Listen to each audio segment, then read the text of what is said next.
So it's wonderful to see you here today in London. Thank you. I'm happy to be here. I feel like you've brought some of the sunshine with you. I would like to believe that. You guys need some.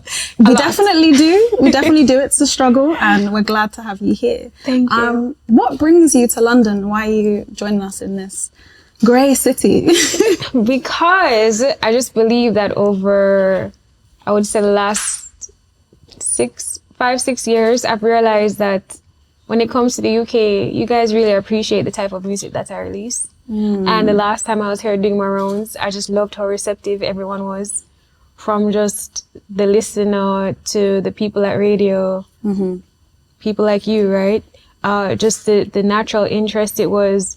Maybe it's the Jamaican background, maybe it's the reggae and dancehall nuances, or just maybe it's the appreciation for the music overall. But I just love the reception I get here. So that's why we're back here to promote my new single. That's amazing. Well, we're really glad that you're here and that you've brought some sunshine. So from what I understand, you were born in Brooklyn. And I think it's really interesting because a lot of these big cities, you see like a big wave of Jamaican and Caribbean people traveling to these places and kind of starting their families. And I want to know from you, what was it like growing up in Brooklyn and then traveling to Jamaica and, you know, seeing both sides of the culture? Yeah, so funny. When my family moved to Brooklyn, I have a lot of cousins and aunts that migrated together. And then so I'm a part of the first gen that was born in Brooklyn, right? Okay. And so there was this thing where they'd call us Yankee and try to separate us from our Jamaicanness, joking around. But so for a long time, I just wouldn't embrace the aspects of being born in Brooklyn and living there for a period of time. I would just kind of like just get to the Jamaican part, right? Yes.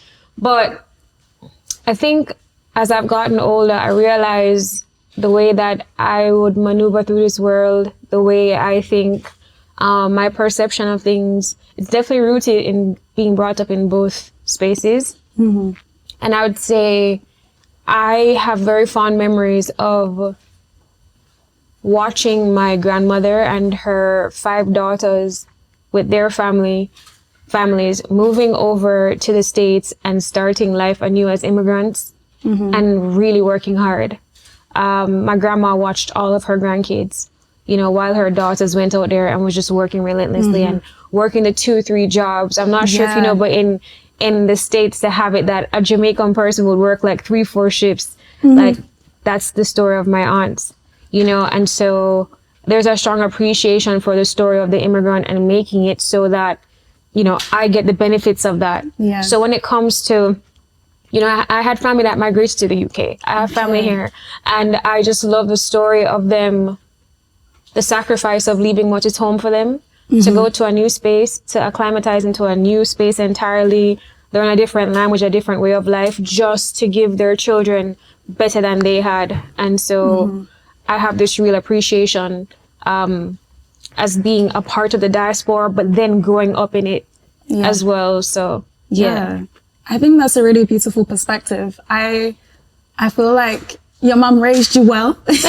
Your mum raised you very well. And I can see that it seems like you have quite a good relationship with her and she's like one of your big supporters and big fans. My parents, actually, both of them are, my father was more the UK one though, you know. Funny enough, my mom was, my mom was more aligned with America. My pops was aligned with UK. He's been telling me to come here. Like he's so happy I'm here right now. That's amazing. Yeah. And even thinking about your name, right? So Peter Tosh was, you know, growing up in your household, you would have heard his music. What are some of the songs that you remember when you were younger that you were like, okay, this is a rhythm? Okay, so what's crazy is that I didn't know a Peter Tosh song for a long time. So I was taught that I was named after Peter Tosh. This is after like saying to my mom, is there, like, why is my name so short? People are calling me Tasha or trying to attach like a and like a Tashan. She's like, no, it's Tosh and you were named after a very important man called Peter Tosh. And I think, honestly, I was probably too young for her to get into the intricacies of who he was, you know.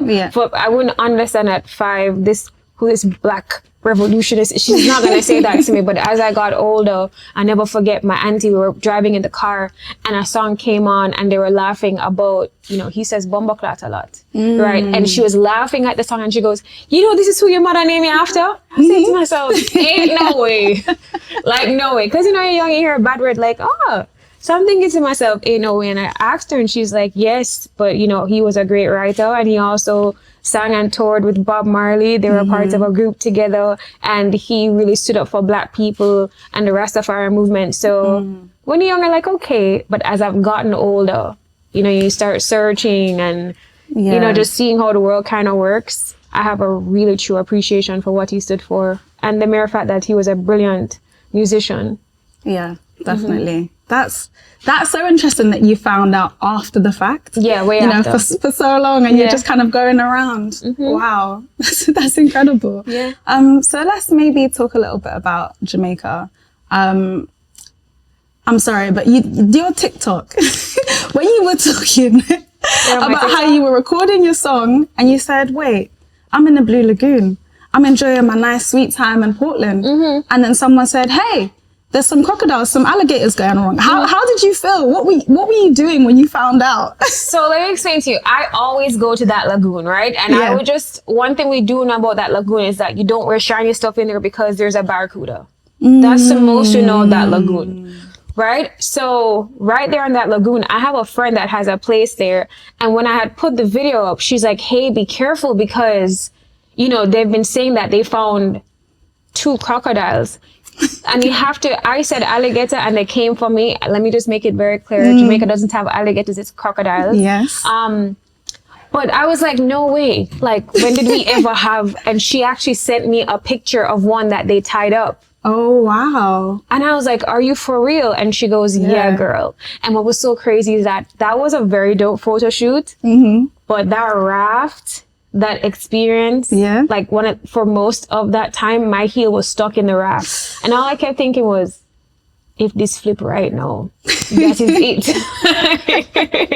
That is it. Wow. So to learn of the whole crocodile thing after, I was like, thank God, because we were just out there reckless, you know, just oblivious to what could really be under there and just having a good time. Yeah. Wow. Well, I guess you give new meaning to the word bad gal because it's like bad gal for true. Like you can't deny that. No, listen, my parents were just standing up at the outskirts. I remember my father just looking so concerned. But we had to get the shot. I had it in my brain. We needed to be on a raft. I needed to be on a red raft in a carnival costume, just looking like royalty. So rain was trying to fall and mess it up. We were not having that. It didn't matter us getting my shot, and we did. Nice. I'm glad you got the shot and that we're now here talking today. Me too. So many years later. That's amazing. Wow. So thinking more about your more recent song, your more recent single, Chat to Me Nice. First of all, I have to say the song is so beautiful. It's so sweet. Thank you. You. The way that I like to think about it is, you know, you have Beanie Man's song, Rum and Red Bull, right? That's you got your vibes, you got to be jumping, you got to be bouncing. Your song is more like rum and pineapple juice. And I don't know if you're a rum girl, but it's like, it's got that like smooth sweetness to it, but it's still got a bit of a kick. And I love that. I like that.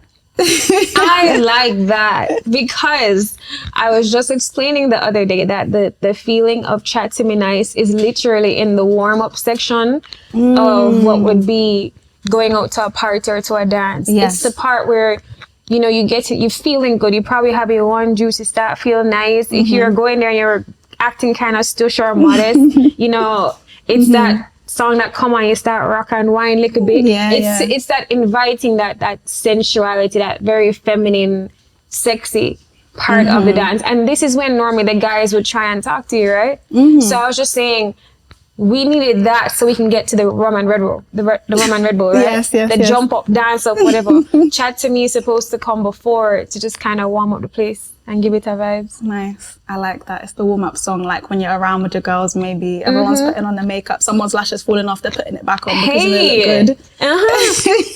I can see it. Can you talk to me more about like the process of that song? Like how did you come up with the lyrics? What were you inspired by? And how did you eventually get to the final piece? I wanted to make a song. Well, first the melody came to me. The melody for the "How about you come better, baby?" That was just in my head, and I was like, okay, I need to write to this. And in my head, I was like, what could I speak of? And I didn't really have to think hard on it. I just, in that moment, I had so much going on in my life. I was like, I started dating after not dating for a long time. And I was like, let me speak about that and what that experience has been like. So it was more of, you know, the dating scene has been cool, but I just wish that I was being courted more. Like they actually tried to try a little bit more and put a little effort, and not to run me down, but to chase a little, you know? And I was like, let me speak on that. Not from a very rude way, but just more of like, hey, like maybe you should try this. You know, me and my homegirls were talking about it. We want you guys to do more. As far as the sound though, I was like, okay, the last song I released was Come Here. And in that space, I was making music where I was singing a lot more, because there's just so much more. I felt like so much had happened in the 2 years that I wanted to finally like speak on it. I've never normally been vulnerable. I can be open, but vulnerable is different. And so I was in a space where I was being more vulnerable, and I was like, okay, how can I present this in a vulnerable but strong way? And what would it sound like? I was like, okay, let me mix R&B with the nuances of dancehall, but a little bit of Afrobeats. That way it can kind of pander to everybody right now. I feel like those genres are doing a thing. Right? That way I can pander to everyone, still keep the culture. And I was thinking of performing. Like when it comes to performances, maybe an R&B person could still slide me in because it still feels R&B, but maybe a dancehall segment could use me because I'll be doing dancehall and Afrobeats, you know? So that's where my mind went as far as strategy. And I called my girl, who's a really great producer. Her name is, and I was singing the melodies to her, and I told her the drum pattern I wanted, and she just started playing keys around it. Within a few hours, we had the idea. We completed it, and then I want to say it took us a total of probably 4 days to execute everything from the beginning to the end of the song. Yeah, it doesn't sound like it, you know. In my mind, that would have been like a much longer process. So it's incredible that that's something that you put together. But I guess maybe when you're feeling inspired, you can kind of just run with the adrenaline. You're like, I've got this melody and I've got this, and maybe that's how you get inspired. You know what took longer, or it took longest? The mixing.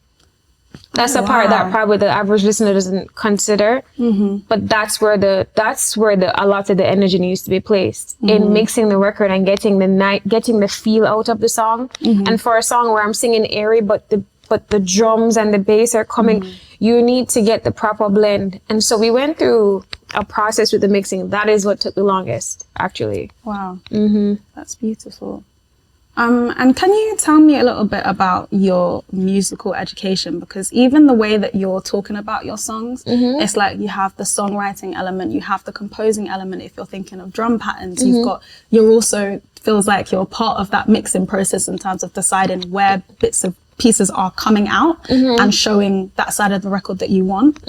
How did you learn so much about music? Just being it for so long, and then maybe I'm a control freak. I like to be involved in everything. No, I have a genuine passion for music. I'm a music lover first. Like I could not speak to anyone and just play my favorite playlist all day. Yeah. Right? From I'm young till now. And this is something encouraged by my parents, by brothers who have been in the music space, by a brother that used to mix a song. So I know what it's like to hear a song 37,000 times until it gets right. I know what to listen for based on the song. And I have high standards for myself. You know, when you're an independent artist and you have to pay for studio time and these things get really hard. So I find for myself, I'm extremely meticulous about what I release because I don't have the privilege to just keep going back to back to back to back. Yes. So I need to go into the studio prepared. You know, I need to go in there knowing what I want. And producers work better when you have an idea of what you want. Because producers, especially if they're really talented, they have so much going on in their brain about what this could sound like. They could make one song 30 different ways. Yes. So it's good when you go in there with an idea and they can build around that.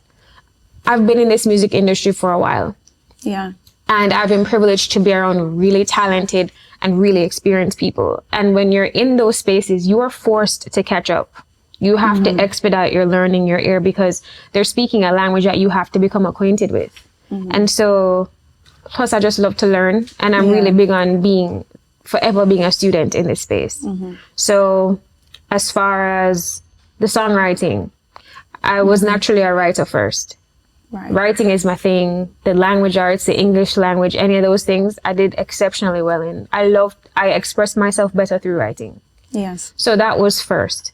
Secondly, how I got into learning how to write was I just had really good mentors who said, you know, study Mariah Carey, you know, study how she writes, study how she ad-libs towards the end of the song, study these things. And then I had to do like practice, like we used to have to write songs as practice. Oh, wow. You know? Yeah. In the space that I grew up in, that's how it was with making songs. As far as the last element that I was mentioning, the mixing and that just came with, as I'm getting older, I just didn't like sometimes how my vocals sounded. It didn't sound like how I recorded it. Or why is it when I play this person's song, it's slapping, but then when mine come, it just sounds dense. Like, what is it? So you start asking questions. And then from there, I just knew how to conduct myself better going into those spaces. Yeah. That's incredible. I think, you did say you like to control things, but I don't even think it's that. I think it's like, well, quality control, right? You have a particular standard that you want to reach. Yes. And you're like, if that's not there, I need to work out why it's not there and how I can make it so. Yeah, for sure. Right. Nice. That's incredible. And thinking about your songwriting and lyricism, you said that that's something that comes natural to you. And I know that. I can hear it because there's the one, I was listening to your song and I heard clean every day like barrel just come. And I said, how has somebody been so clever to rap within one little line? You're bringing in context, you're bringing in history, you're bringing in vibes, you're bringing in, you know, people are going to hear that and maybe people might just be saying that, but they're speaking truth, they're speaking history. So maybe you can just talk to me a little bit about that line in particular. That's Bubble. Bubble is such a...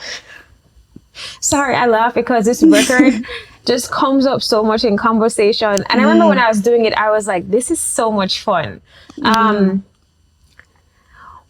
Bubble, I got the beat and I was like, I don't know what I'm going to do on this, but I need it. Got the beat, and at the time I was linking with Wayne Marshall in Jamaica. It was him and Agent Sasco, and I played the beat and I was like, I just kind of want to just show off on this. Yeah. I was thinking singing. They're like, no, you have a DJ. I was like, I'm not good like that. They're like, okay, well, you're going to learn. And so we went through the whole process of, you know, you use your vowels different and your cadence different, singing versus DJ. Yes. So I remember I grew up in an R&B world. You're not asking me to go straight DJ style. This is a whole different perspective, just vocally, right? And yeah, I loved that. I can't take full credit for the writing on that because that was definitely a collective effort. That was Agent Sasco, Wayne Marshall. That was just us in the studio, just throwing ideas out of what is very Jamaican. Like what feels like the culture. What can we make that is gritty but pretty? And that was Sasco. Yes. Clean every day like barrel just come. I love that one. So good. Yeah, no, it is. It is. It is. You know, it's crazy. I thought it was a gal tune, but when that song was released, in Jamaica, I would see men posting their pictures and they would put the caption "clean every day like barrel just come." Yes. So maybe it's a gal tune, but that one line just was so relatable to so many people because that's a thing. Like immigrants know once you go overseas and you start make some money. You have to send those barrels. You don't have a choice, you know? So that was just vibes. I'm happy that it made you feel some type of way. Yeah, it did. It did. I really love the idea of that collaborative process of like bouncing ideas off of each other because I guess it just adds like an extra richness that you might not have. Absolutely. I think a lot of artists today are exceptionally ego driven in this creative space. You know, there are some of us, first of all, there's just some people, they can only sing what they write. And that's just literally because whatever they have, a lot of their expressions are so emotionally filled that only they can do that. And I have no problem with that. But I think a lot of people are getting caught up on just wanting to just be the one, like, I wrote it. No, like, I would love more collaborative writing. Like, the best songs that we love throughout history, whether it was the Toni Braxtons, the Whitney Houstons, like, these are all collaborative efforts. You know, and I feel like when we have a subject here and all of us could give our different vantage points and experiences, now I'm no longer speaking to like one person, I'm speaking to an audience of people, because each of us represent like a different voice. So I would love more collaborative work in the future. Okay. That's nice. I guess for you as well, because you kind of have a blend of styles and genres that you're playing around with. It's nice to be able to dip your toes into that world a little bit and then come out, and then dip your toes into the other world and come out and just kind of take a step back and be like, okay, what does Tosh want to sound like? Where am I going? What do I see? So that's real sweet. And still thinking about those crossovers and those blends and those mixes. I know that recently you did an exhibition where you had music and fashion. Yes. So let's talk about music and fashion, because you look good. Thank you. Yes, it was called the Melodic Odyssey, Tosh Alexander Melodic Odyssey, and it was beautiful. It was in Tribeca. And so as an independent artist, you are constantly trying to, I don't want to use the term fight, but fight for space. You're hoping to be seen and heard. And we're in a time where it's a very oversaturated space. And being in it for so long, I just feel like I have embraced all of the sides to me that make me who I am. And that is through fashion, through my obsession with fashion, actually, art, the art in itself, the integrity of the art and the music. And I feel like we've kind of shifted away from taking our time to doing things, because everything is so fast paced and we have to get stuff. And I felt like we needed to create a space that, instead of me having to, I don't know, run up in a label and be like, hey, sign me. It's, how about I bring you into my world? And I want to shout out to Monique Blake. She's the one that said, you want to know what? Let's not just do, because at first I was just thinking Chat to Me Nice. It was just supposed to be a way to bring you into my world and showcase Chat to Me Nice, my new single. And she's like, how about we just showcase all the work you've done that so many people have not seen or heard about, and it's such great quality and it deserves a chance to be seen and for people to just kind of soak in it, you know? And I was like, I mean, that sounds amazing, but you know, how are we going to do this? And long and short, she got it done. Yeah. I'm so happy that I am someone who I've always held on to my pieces. When I say my pieces in my videos, I'm really big on the visuals, right? Yeah. And a lot of the outfits that I'm wearing in videos, I love to shoot my videos in Jamaica because we have so much talent there. The designers there are insane, and I get to sit with them and we get to create what this should feel like, and we make these things from scratch. And so I always kept them. I always preserve them, you know, let them get dusty, wipe them down. Yes. Because at some point I knew I would need them to just kind of showcase the work I've done over the years. And the pictures, I kept all of them, you know, and I was just so grateful that we were able to probably print at least 30 pictures from each video, you know, and blow them up big in this beautiful lit gallery space. And I was able to bring up all those pieces I kept from the videos and put them on mannequins. And just take people on a journey throughout my career. Some people were just learning of me that night, but I felt like when they left, and not even feel, I would get messages like, oh my gosh, I had no idea that you were doing music for this long, and I had no idea about these songs, but I'm downloading all of them. So after you go on the journey through seeing everything, then you come downstairs and I actually performed all those songs for you. So it was, honestly, I think that's so far in my career one of my biggest highlights, because it was also a way for me to also appreciate the work I've done. It's one thing to keep doing it, but when you see it put up and showcased, you're like, wow, I did that, and it was good. You know, it didn't really do what I wanted it to do, but it was good, you know. And so you give yourself your own flowers, and then it just gave me a boost of confidence. You know, I'm very happy that that happened. I think you did more than good. I think you did incredibly. It looked beautiful. And my question is when can we see the Melodic Odyssey? When can we see the Melodic Odyssey in the UK and London?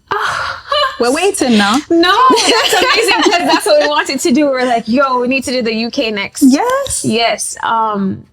Because over here just really appreciates like history and music and the and genre bending sounds. You know, you guys do that here, and I would absolutely adore. Like, I would just love that. Yeah, I would love it. I would love that so much, just to bring people into the Tosh Alexander world and take them on that journey, because I just know it'd be so appreciated here. Yeah, I think that would just be so incredible. I can even, you know, how you were talking about earlier about, you know, I love to do more collaborative work and things like that. Even if you linked up with a UK artist and you said, okay, crossover, what pieces do you have? What pieces can you bring? How do we blend all of these things? And like, for, you know, whoever's that person's fans to come and meet you and your fans to come and meet them, and you just kind of come up with all of this. Yes. I think it would just be so incredible.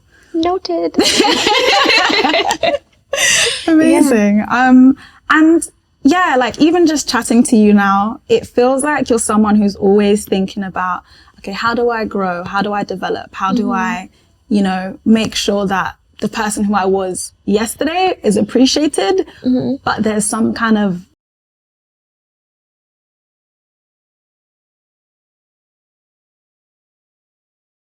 things about yourself recently. Is there anything new that you've learned and you thought, yeah, that's interesting? I'm constantly striving to be better. Like in my mind, I'm nowhere where I want to be. Like even vocally. No. No? No. No. I want to do this for a long time. Not just for like a short time. Like I don't see a cap on it. I can see it pivoting and then probably changing. But I want to do this for a long time. So what I'm really big on though is slow and steady. I'm never in like this pursuit to just like shoot up. It's like I want it to be a steady pace, consistent but steady. I want to. This is our contribution, right? That's what the creative space is. You get these downloads and you bring it to life, and it's a contribution. And you know, whenever God say my time for go, I just pray that like when people look back at my work, they're truly inspired, and they could, if they don't know me, they can go back and look at my work and feel like they know me, because I've poured so much of myself into it through different parts of my life. Like we're ever changing, ever growing. And I hope to always use music as a vessel to show that, right? I've learned recently that, you know, I was never really grateful for my process. And when I say grateful is, yeah, I'm grateful that I'm talented, I'm creative. But when I did the Melodic Odyssey, I realized that there's so many times I got discouraged because it did not, it wasn't received the way I wanted to. So I dismissed these songs that I probably poured how much money or my time or my soul into. And not just me, but the other people, right? So there's a producer that's pouring himself into it. And there's a person mixing it who's pouring himself into it. There's that person shooting the video. There's that person taking the photos. And I was like, you know, it's not cool how you just dismissed it because it didn't do what it wants you to do. So I checked myself on that. And I was like, you know what? It doesn't matter if they receive it now, it will be received. But in the meantime, to honor the work that's being poured into it, not just from me, but everyone else, I have to keep pushing it because that's where the gratitude is.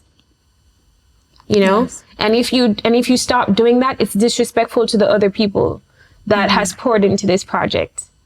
At the end of the day, they should be able to say, yeah, but she worked the shit out of that record though. You know, and if I just stop, it's hurtful to them. So that's something I had to check myself on recently. And I've been making a consistent effort to just big up my tune, big up myself, big up the people who've been a part of it. And yeah, whatever it's supposed to do, it will do. Yeah.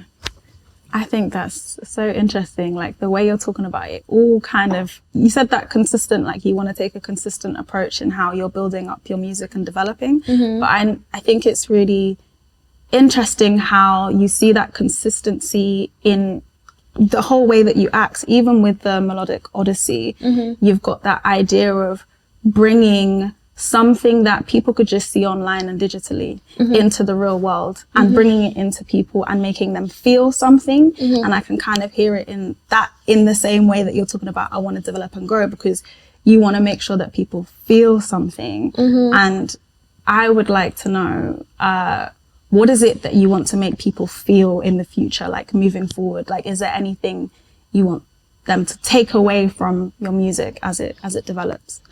You ever had your heart broken? Yes. Is there a song that you can think of that helped you through your heartbreak? To be honest, it was hard. I will be honest, it was hard. I wasn't listening to music. I was really just in my feels. So music is my healer. My first heartbreak, Can You Help Me by Usher, number 10 on 8701. I know, because he helped heal me. Yeah. Right? And it wasn't like it was a female song, it was a male song. But it was a male talking about how he's probably emotionally handicapped and I'm sorry, but I can't love you the way that you deserve to be loved. So can you help me? So I was being healed through, in my mind, saying this is what the guy probably feels, doesn't know how to verbalize. Yeah. But you know what that did? It took me away every time I felt heartbroken. It took me away for that 3 to 4 minutes. Right? That's what I want my music to do. I feel like we're in a time where it's like hearing about this AI thing, right? Yeah. Everyone's just like AI, and AI is going to come and destroy. I mean, I believe things get destroyed and things get rebuilt. I believe we've played with technology so much, it's gonna have to go so left for us to go back to the basics. So there's gonna be a world where AI takes it all the way there and people will become emotionally decapitated, if that's a word. Like, just not even sure of their feelings. Just so fixed on technology, and we're going to have to get back to a space where we feel again. And there's going to be people that need to bring that out of people. Like, who are those people? Well, I want to be one of those people that help you to feel again. Whatever you got going on, you've numbed it through all these other things. But at some point in your life, you have to sit with real feelings, right? And I think we're forgetting the essence of music and its power. It's healing. It represents every emotion, right? And so once again, there's so many of us out here doing it. But if you are going through heartbreak, there's a Tosh song for you. If you want to feel good about yourself, even as a good gal, there's a few songs when it comes to Tosh. If you need to be uplifted, there should be a song there for you as well. If you're just happy to be alive, there should be a song. If you want to go on the road and chip in a carnival costume, there should be a song for you. I want to touch on all the elements of the human emotional experience. And I think you're already starting to do that. You're already starting to do that. It's only a matter of time. Even as we were talking about Chat to Me Nice, and I was talking about how you got the rum and Red Bull to make you jump up and do whatever you're doing. And then you have the Chat to Me Nice. It's got the soothing sounds. It's like when you're getting together with your girls or you're getting together with your people and you're putting on your makeup and you whatever, you're making yourself feel good. Yeah. That in itself, I think, is like a healing time. Right? Oh, for sure. So you're ready to step out. Wow, that's beautiful. So do you have anything new coming out? Yes. So I have a mixtape coming out in like a month. And I won't give too much details on what the name is or what it's going to sound like. But I do know on this mixtape, it's big vibes and energy. And I believe the songs on there just kind of tend to everyone. Like, there's something on there for everybody. Right? And as we were speaking about Melodic Odyssey, how I was able to package a lot of my work and like really show and bring the people in, I believe the mixtape kind of does the same thing. So okay, yeah, nice. And I know you were speaking about like how you wanted to, like you said, take people on a journey with Melodic Odyssey. What kind of journey are you going to be taking people on with this mixtape without giving too much away? I believe that on this mixtape, it's going to be nostalgic. But at the same time, I have a really dope collaboration on there with a Dare. She's like, we're family, and I'm grateful that we actually have a song together, and we're going to shoot the video for it this summer as well. Oh, nice. Don't want to give too much of that away, but yeah, that song is on the mixtape, and so I'm just looking forward to how people receive it, and hopefully come back carnival time so I can perform it. Yes. Okay, so something ready to be like hot and you're outside and you're skin out. Maybe skin out. There's stuff there on there for that. Yeah, for sure. Okay, sweet. Beautiful. So also, please follow me. I mean, you follow me already, right? Okay, so I just want to let everyone know to follow me at Tosh Alexander on all my socials. My TikTok is Toshington.